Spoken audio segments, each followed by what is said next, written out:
What's up guys, so there's another Chinese EV brand in Malaysia and this time around it is XPeng. The first car is the XPeng G6 and this is a bit bigger than the BYD Atto 3, a bit bigger than the Chery Omoda E5. In fact, it is about the size of the Tesla Model Y or the Hyundai Ioniq 5. Let's have a look at it.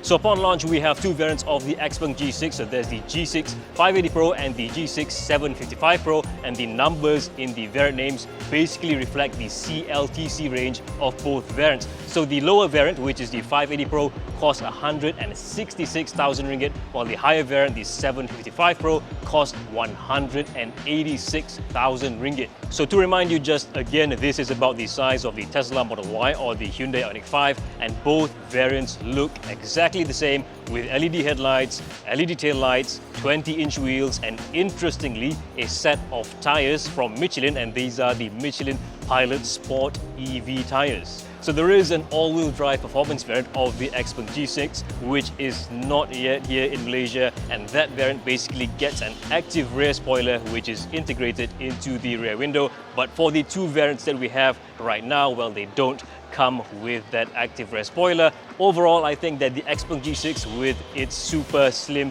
headlight and taillight design looks a bit generic.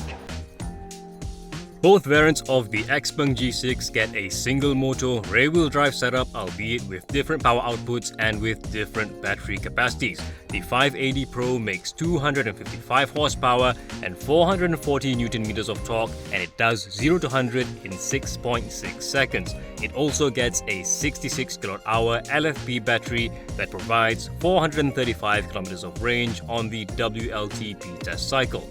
The 755 Pro, on the other hand, makes 282 horsepower and 440 Nm of torque and does 0 to 100 slightly quicker in 6.2 seconds. It gets a larger 87.5 kWh NMC battery that provides 570 km of range on the WLTP test cycle.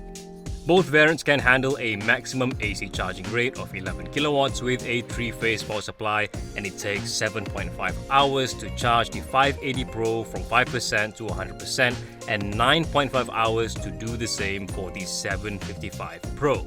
As for DC charging, the 580 Pro can handle 215 kilowatts charging at a maximum, while the 755 Pro can handle a maximum charging rate of 280 kilowatts. Both variants take 20 minutes to charge from 10% to 80%.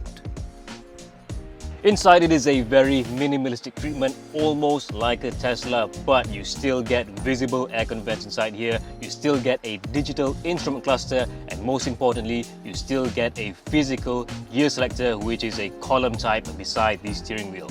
As for materials and the design of the cabin, I would say it is a bit unique and also a bit intelligent. There is a unique choice of fabric for the upholstery on the dashboard and also the doors, and basically all around it is mostly soft touch materials.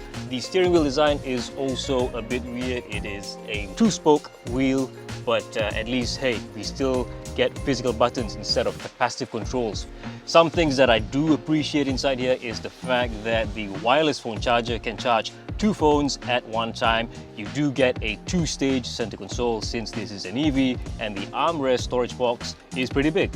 In the middle of the dashboard, you get this 14.96-inch head unit. It does come with a lot of functions inside it. Of course, it does come with Apple CarPlay and Android Auto, but some interesting things inside here include this mindfulness space option. So this mindfulness space will allow you to relax when the car is parked, and it does come with some interesting modes inside it. Sleep space basically suggests that you can sleep inside the car, and it seems that the car comes with some accessories that allow you to set up a bed inside here. Now, this screen being as comprehensive as it is, it also does come with its own map and a pretty good 360 view system.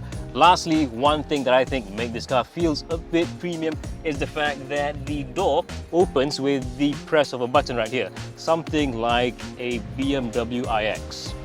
As for the space in the back seat, again, I'd remind you this is about the size of the Hyundai Ioniq 5 or the Tesla Model Y. Leg room is plenty, there's a good amount of support from the bench, and headroom is satisfactory. My personal favorite thing about these seats in the second row is the fact that you can adjust the recline angle of the backrest with quite a lot of freedom. As for amenities at the back, you do get aircon vents for the second row, 2 USB-C ports, the same electric button release for the doors, an armrest with 2 stowable cup holders, and like the smart #3 and the Volvo C40, this car comes with a glass roof without a sunshade. As for the boot, the XPeng G6 does come with a powered tailgate, and inside the boot you get 571 litres of space with the second row seats up and over 1,700 litres of space with the second row seats down. There is a bit more storage space underneath the boot floor, and there's also a 12-volt socket. For more information on the XPeng G6, head on to AutoBuzz.my.